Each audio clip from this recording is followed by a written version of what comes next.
All right, guys, what's going on? Welcome in. So we've talked a lot about how Tyler Warren makes sense for this Jets team at spot number 7, right? Helps out the pass game, helps out the running game. He would give Justin Fields a weapon. He would take pressure off of Garrett Wilson. Just someone who can work the seam, right? Work that middle of the field. Someone who's tough, physical, presents size. The Jets just don't really have a lot of size at the pass catching position right now.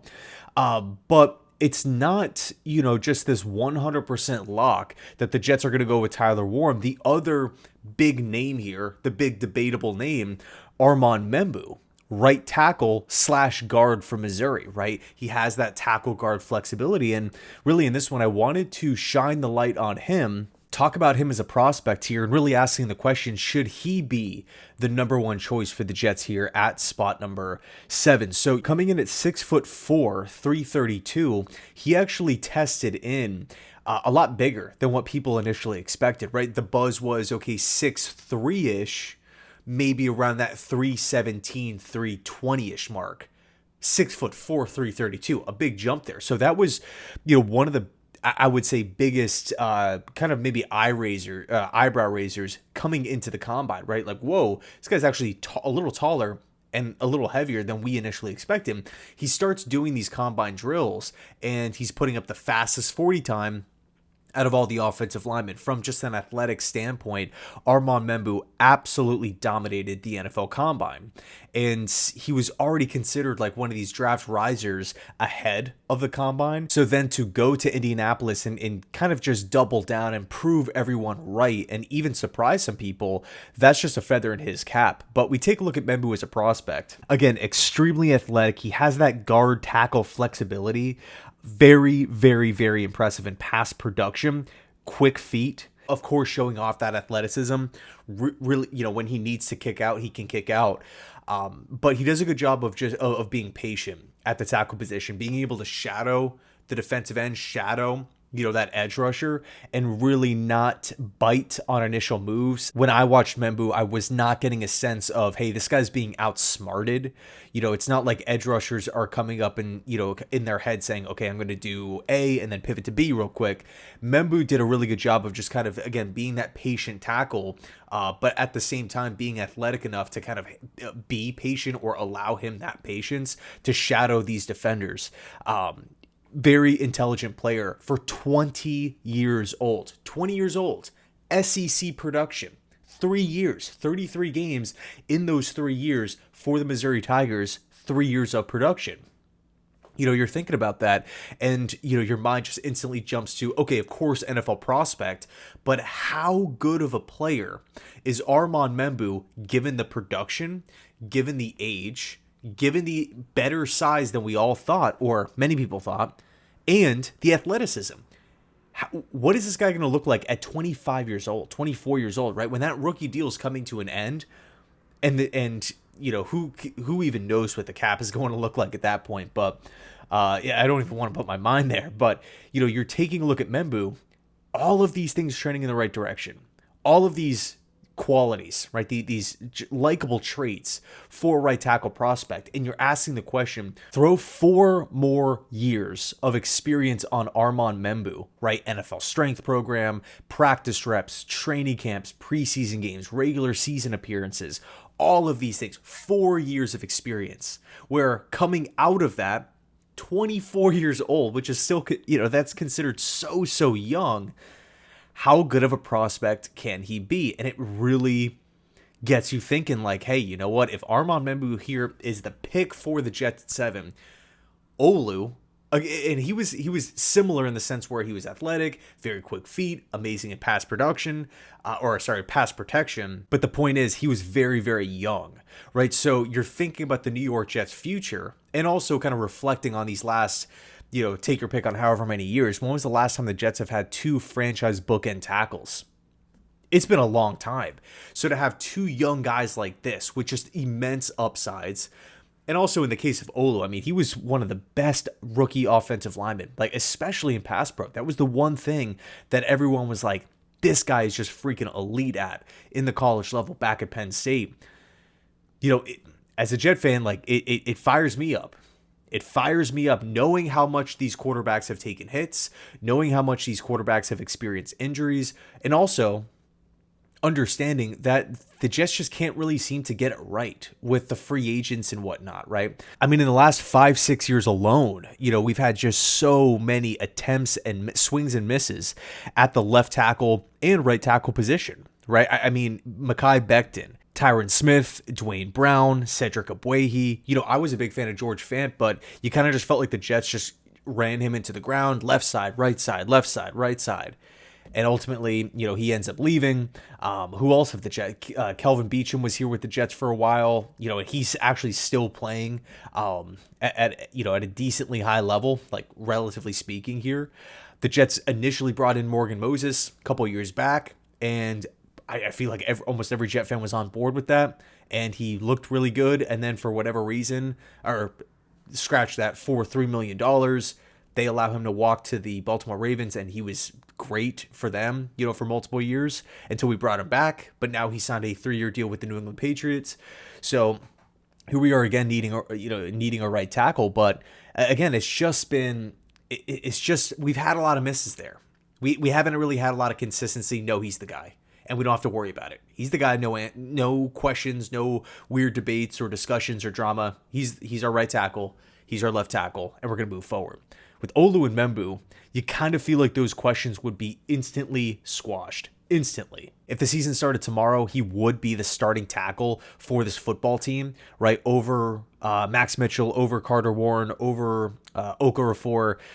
He's, a kind of plug and play, right? And even just taking a look at the sacks allowed in college, 3 total sacks allowed over 3 years in the SEC, going up against very, just think about all the D linemen that we've been talking about, right? Just in this draft class alone: Nick Scourton, Shamar Stewart, Jahad Campbell when he comes off the edge, Jalen Walker, Michael Williams, Princely Uman-Mielen, right? Ole Miss, Florida transfer. You got Landon Jackson, Arkansas. You got James Pierce, Tennessee. These are just this year's draft classes edge rushers. We're not even talking about the interior guys. Walter Noel. The SEC has stacked defensive lines, and Armand Membou for 3 straight years has been able to produce at such a young age, while at the same time showing off insane athletic ability. So I really, and I don't want it to sound kind of like homery, right, as a Jet fan, but I really felt the same way last season, where personally I was I felt like the Jets can go in 4 different directions: Olu, Bowers, Bo Nix, Brian Thomas. Those were the 4 guys that I'm like, hey, I am totally on board with. And all four guys were literally on the board at that point in time, where the Jets actually traded back a slot. This year, I feel like we're in a similar position where we can go with multiple prospects. We have multiple team needs. Numerous prospects would come in and boost the floor and the ceiling for this Jets team moving forward. Year 1 of Muji, year 1 of Aaron Glenn. You got to nail this pick. You can't swing and miss with this pick. So I feel like at this point in time, it's probably going to be a Membou or Tyler Warren. I got to be honest, you can make big arguments. And to be honest with you, I'm not for sure, internally, I don't know maybe which direction I would go in. I if the draft was tomorrow, I still feel a little unsure. My mind will be made up by the NFL draft, but I mean, the reality is, if the Jets walk away with Warren, I'm going to be pumped. If we walk away with Membou, I'm going to be pumped. If we trade back, I'm going to be cool, right? Lots of different pathways to travel down here for this Jets team. It's not like we're locked in. I mean, think about like the New England Patriots for a second, right? They need a left tackle. They need a wide receiver, or wide receivers, really. You have the 4th overall pick. You're looking at all these different mock drafts. Will Campbell. Well, it's Will Campbell almost over and over again, unless, of course, they have Shedeur Sanders going in the top 3. Then it's either Travis Hunter or an Abdul Carter, and I do feel like that's how the board is going to go. I do feel like the Patriots are going to walk away with, either one of those 2 guys, but the point is here, if Sanders slips out of the top 3 and Hunter and Carter go in the top 3, along with, of course, Cam Ward, what direction do the Patriots travel down? Because Will Campbell's not, in my opinion, Will Campbell's not a left tackle at the NFL level. And, I do think he could be a really good guard, but is that worth a top 5 pick? Why is Will Campbell being mocked to the Patriots? Because their glaring need is left tackle. So it's like, okay, what do the Patriots need? We'll just give him a really give them a really productive SEC left tackle, Will Campbell. So, we're not really in a position like that where we're like sweating it out on draft night. Oh my God, we need one player to fall. We need, we have to cross our fingers that the draft falls in a specific type of way to land this one prospect because he's the only guy that makes sense. No, we can go in a bunch of different directions and leave day one of the NFL draft totally fine at a much improved football team. Now, I will say this, right? What is the best fit maybe schematically for Armand Membou? I think the Miami Dolphins and the 49ers make sense, right? Niners at 11, Dolphins at 13. I think if Membou's on the board, you could argue the New Orleans Saints too. Like, he makes a lot of sense for New Orleans, but I think just from a straight scheme perspective, using Membou's athleticism, getting him on the move, getting him in space, have those range types of blocks, I think he makes a ton of sense. For, again, both Miami and San Fran. A team that I feel like maybe, I'm interested to see what they're going to do on draft night. The Jacksonville Jaguars.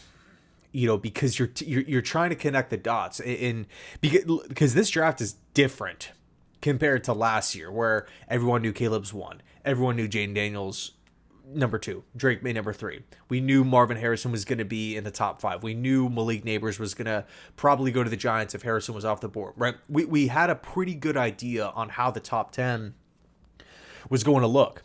But this year, it feels wide open. And there's also a lot of new regimes in the mix, right? What's Kellen Moore going to do, year one head coach? What's, of course, Muji and Glenn going to do at 7? But what about, the Jacksonville Jaguars at spot number 5? Gladstone coming in, first-year GM coming in from the LA Rams. We don't know how he likes to, we don't have the blueprint of preferences. Yeah, we could take a look at the Rams' moves, which Liam Cohen was, of course, a part of, right? That was the connection that we all knew about. But, do they follow the Rams' blueprint? Do they maybe branch out and try other things? Could Membou make sense for Jacksonville? I do think Membou's an upgrade over Anton Harrison. The problem is Harrison was a first-round pick a couple years back, and he actually was really, really impressive his rookie year. He took a step backwards this past season. Multiple penalties, multiple sacks allowed, lots of pressures allowed on the quarterback. Harrison also has that guard flexibility. So, could maybe the Jaguars draft a Membou, plug him at right tackle? You're looking at the free agent moves. Makari at guard. Does Anton get relegated down to that go-to backup, guard tackle, type of backup if Makari or Membou get hurt? Maybe you could argue that. You're factoring in Liam Cohen, right? Where is he coming from? Tampa Bay Buccaneers. What are the Bucs known for on the offensive line? Stacked unit, top 3, top 5 O-line in football. He's going to want a great, plus all the free agent moves that the Jaguars have made so far. There's an emphasis on O-line here. It's going to be interesting to see how it all plays out, right? Because let's just say Gladstone really invests in the athletic skill set, the athletic traits, the qualities. Is Mason Graham going to be the pick? It's a deep D tackle class. Mason Graham, he's weighing in 20 pounds lighter than expected. There's some athletic question marks with a Mason Graham here. If Gladstone does not want to go down that route and Membou's there, who is or is testing out very, very well, could that be the selection? And then Mason Graham starts to slip down the board. Raiders at 6, Jets at 7. We'll see how it plays out. But really the point is, I think this draft is going to be kind of crazy. Like I could definitely see some curveballs thrown into the mix. And I also feel like this class is one to draft for need because of how these players are graded. There's not many, like this is a great draft for the good teams already. Where if you're a team like the Eagles or the Bills or the Lions or, the Chiefs, like a team like that, where you only have like 1 or 2 needs, the grades between all these different players, especially in those mid rounds 2 through 3, they're all going to be somewhat around the same area. There's not going to be this massive drop off where it's like, oh my God, this is a crazy reach. I think a lot of these guys are kind of graded out in the same way, which, you know, common sense would tell you, okay, you would maybe see NFL teams lean into position of need because you don't want to, in other words, why go BPA if the best player available is rated maybe a tick or two higher than the guy that comes in and fills a massive void on your football team. So anyway, let me know your thoughts down below in the comment section. I have a ton of videos planned for Membou, for Tyler Warren, for some sleepers, trade down possibility, lots of stuff, lots of cool stuff coming. And I'm also thinking about doing another mock draft. I filmed a 45-minute mock draft the other night, super late at night. Woke up the next morning, went to go edit it, and of course the audio was like all out of whack. It was like recording at, it was like 1.5 speed, so it was like super high pitched. It was just, I had to trash the whole thing. So I might film a mock draft. Let me know if you guys want to. It would probably be a longer type of video. I know not everyone's into the longer types of videos. But anyway, let me know your thoughts. Thanks so much, and as always, go Jets.